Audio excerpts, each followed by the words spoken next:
I'm welcoming Liz on this platform. Please welcome featuring Liz Blum.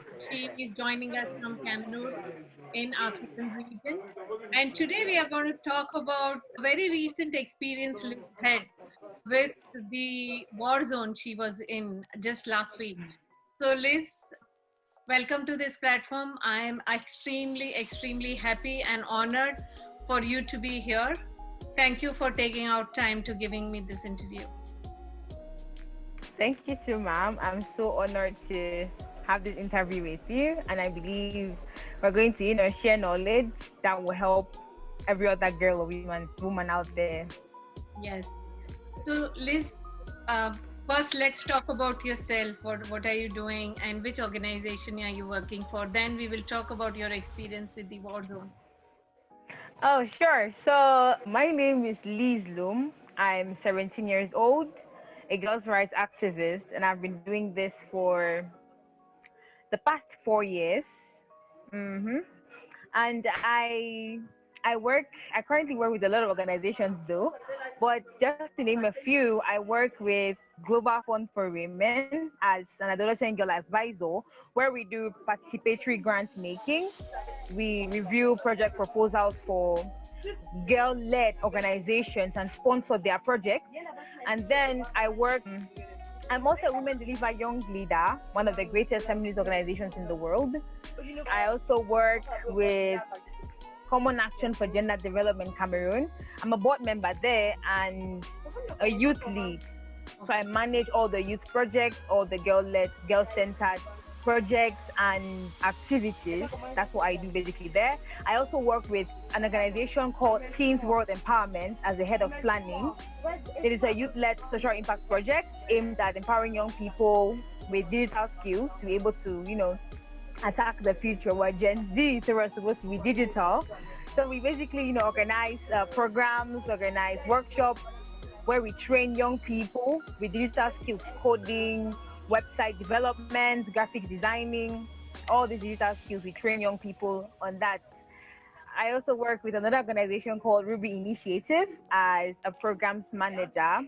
We have this blueprints project called the 1000 Girls Project, where we are sponsoring education of over 15 girls in the tertiary education, primary and nursery school education. So I manage the projects and manage how these funds are allocated to ensure that these kids actually receive the education they're given. Oh, Yeah, so this that's that's great. the organizations I work Yeah, with. at this age, you're doing too many things, and I'm really impressed. So, Liz, let us talk about the war zone you were in and why you were there. Okay. So yeah, the war zone. My country, Cameroon, is bilingual, so we have English and French. I'm from the English zone. We're quite small, two regions out of 10 make up like 20% of the population. And for the past 4 years, actually, we had the violent conflict where we've had, a lot of English-speaking Cameroonians dead, a lot displaced, many women becoming widows, children out of school. So that was where my organization I work for is based. We always held projects there before the war, and then we just got scattered. Recently, we just tried to gather everyone else back in to see how we're doing, how to cope. So the past week, I was in the Northwest region, Bamenda specifically, to launch a project. They call it Her Voice Matters Project.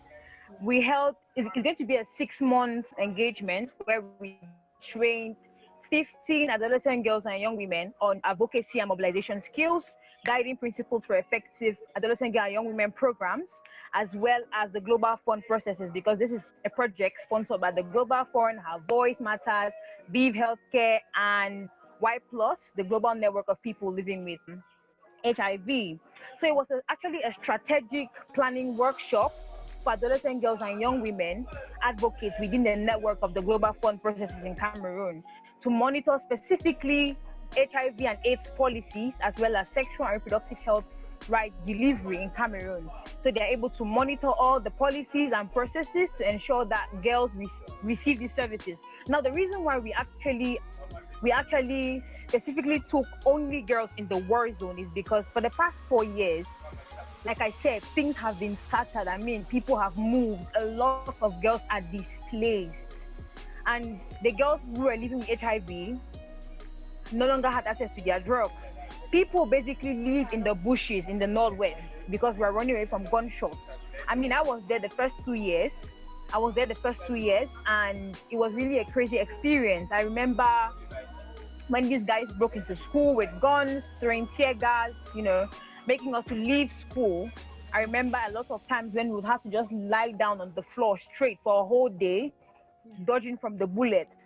And so these girls actually, we just, scattered and left to reside in the bushes. And so this project was basically to get these advocates to advocate that the services they receive, policies, sexual and reproductive health rights delivery, is delivered to them, which is why we chose girls living in the war zone. We need more advocates. We need more girls to be able to fight and ask for what they need. I mean, if you look at the humanitarian response as regards the war, you won't actually see any significant adolescent girl and young women contribution in these responses. I mean, there is nobody in that space of peacemaking and mediation to actually put our voices forward.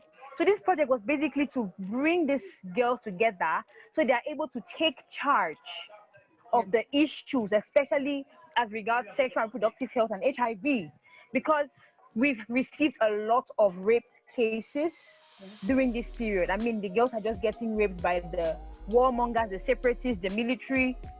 So we needed to bring these girls to be able to directly take charge. Yes. Immediately after that same launch of the project, I actually traveled back here to the center and I had a meeting with representatives from the Ministry of Health, because we cannot talk about adolescent girls and young women having access to spaces to be able to monitor and then the key stakeholders are not involved. Yes. So we needed to be able to have this meeting with the Ministry of Health and other important stakeholders and bodies. So these girls are granted access. They're able to sit in these meetings to monitor policy processes and make sure that the interests of adolescent girls and young women, especially those living with HIV, their interests mainstreamed into whatever processes and deliberations this group is making. Yes, I think it is fantastic. So when you were in a war zone, do you want to share some memorable experience you had there which touched your heart? Oh my God, yeah, well, I mean, it's been crazy. The trauma still lives, the trauma lives on. Right now, I'm still scared of very loud noises. Very loud noises just get me, they just bring back a lot of memories. Like, I can remember this one time we were in school, we were in the hall actually writing an exam. And then all of a sudden we heard people screaming, they're coming. People running helter-skelter, principals and teachers on campus were trying to get us to safety. But then these guys were shooting stones, they were shooting sticks, some of us got wounded, some of us fainted. I mean, the pressure was too much. And then I had kid sisters, actually, 2 kid sisters. We were just scattered. I didn't know where they were. And then the whole thing was just crazy. One of them has asthma, it's an asthmatic patient. So that same night, they threw tear gas everywhere. And then she had an asthma attack. I was just panicking. I didn't know what to do to get her spray or to get her to the healthcare, because the healthcare unit was full of asthmatic patients from the boys' camp and the girls' camp. So it was crazy. I had to find another asthma patient who has the spray and stuff like that. Remember, sister school, they broke into school, made everyone take off the clothes and run out of school.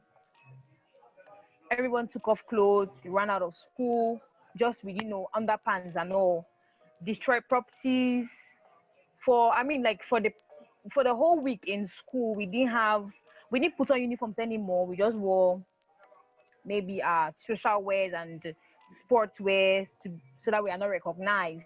We don't get seen by these people, because there was a lot of burning, vandalism. They just broke into schools, kidnapping. So security was actually intensified. But that was also another problem, because we, the girls, we still received sexual harassment from these military guys who were meant to protect us, which is another problem. I mean, if you check the records, last month, we just had a massacre in one of the regions where these guys broke into secondary school, I think, and killed students in that class. I mean, they The oldest child in that class should be like 13. Oh, Should be 13. I mean, those guys shot and killed all the kids in the class. There has been constant reports of kidnapping, rape of students. I mean, that's just the whole cycle. And then there was one time I said my mental health doesn't exist because I mean, it was too much. It was yeah, actually too much. You're sleeping, and then in your mind, your subconscious is thinking, at one time I might be shot. yeah, In 2 minutes, maybe a gun might just pick me from here because of stray bullets. Actually, we're just not safe because we can't move anymore. We can't go out. We're always advised to move in groups because the kidnappings and rapes are too much. I mean, the records actually skyrocketed during this period. okay, We had received a lot of threats because my mom is a frontline peace advocate in Cameroon. So we actually had to flee from the northwest and start from scratch in a little village in the French zone. My mom was under attack. We were under attack. I mean, there was a warrant out for her arrest. The separatist boys were also looking for my family. So we had to run out of the war zone and actually start from scratch in this little village, yeah, which I'm glad we made our way through. So right now it's actually security. I do not, give out my location that much. If you check my social media, you won't see anything from when I was like 13 because we have to deactivate accounts and start up. So we are not traced and attached to anybody in the family for security reasons. Yeah, and up to this point, I can't openly say this person is my mom because it's either I'm going to be arrested or killed. That's just the whole cycle and process. I understand.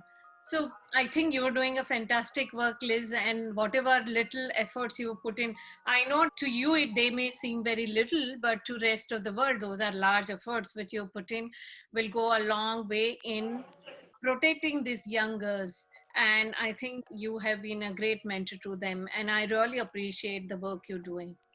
Sitting in other Thank you parts so of the much, world, ma'am. I know how difficult it is, but I know you're doing a fantastic work, and I really, really congratulate for the work you're doing at such a young age. So, Liz, Thank you so this is the much. last question: is what inspires you? What inspires me? Oh my God. I get this question a lot and I can talk for hours. So, what inspires me? I mean, I became a girls' rights activist. I can say basically because of my nature. I didn't actually like, I put in quotes, rubbish. I couldn't keep quiet on certain stuff. Everything done, I wanted to know why does this happen. I always used to get into fights as a kid, Yeah, fight a lot. My mom actually had to beat me to stop fighting. So, but as I grew, there was this documentary my mom and I did on BBC Africa yeah, where my mom had to tell me her secrets. And that has been like my inspiration over the years. My mom, as a young girl, she made a lot of mistakes as a young person. I mean, she got pregnant at 14, aborted, no sexual advice or education because it is said the success of a woman depends on how well she managed her sexuality. yeah, And so there's a lot of mistakes my mom made. So when she told me that story, I mean, I burst into tears. I can forward you the link to the YouTube video if you want to watch.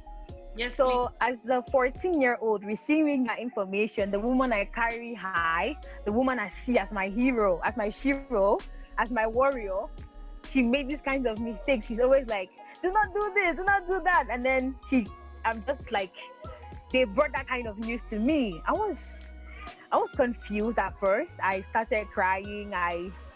But then in the course of it, I saw that all the effort she has made to give me a good life, to give my sisters a good life, Yeah, was to right the wrongs she made in the past. yeah, And so that inspires me because I want to, being a girls' rights activist, not only fulfilling to me, I want to make it up to my mom that she didn't just make mistakes, she taught people. yeah, That has been basically my inspiration. My mom inspires me a lot. I mean, her fire, the way she has pushed through all these years, despite the backlash, despite the fact that she will be the only female on an all-male panel, yeah. trying to advocate for the rights of women, trying to put peace processes in Cameroon. It is, and continues to be an inspiration for me throughout. Yeah, I think fantastic. And as they say, all mothers say, I say it to my daughter as well, that, there is going to be many mistakes you make in life, but don't make the ones which I've already made. You make your own. Exactly. Yeah. So Liz, thank you so much for being here. It was a great story, and I'm sure that what you talked about will inspire a lot of girls from around the world. And I really appreciate taking out time. I know you're busy, you're studying, but just for my viewers, just to tell you that me and Liz, we tried to set up an interview when she was in the war zone. We wanted to get the feel and enthusiasm going. Unfortunately, due to the internet connectivity, we could not go through the interview. So Liz, thank you so much again for being here. And if you're not subscribed to my channel, we have great individuals like Liz on my platform. So do subscribe. They will keep inspiring you day in and day out. So thank you so much, Liz. Thank you, Timam. I'm so honored. And to every girl who is watching this, there is no force greater than you determined to rise. There is nothing that can stop you. Yes. If you want to do it, you will do it. Like I always say, we have to create, claim, and influence our spaces. Girl power. Well, power.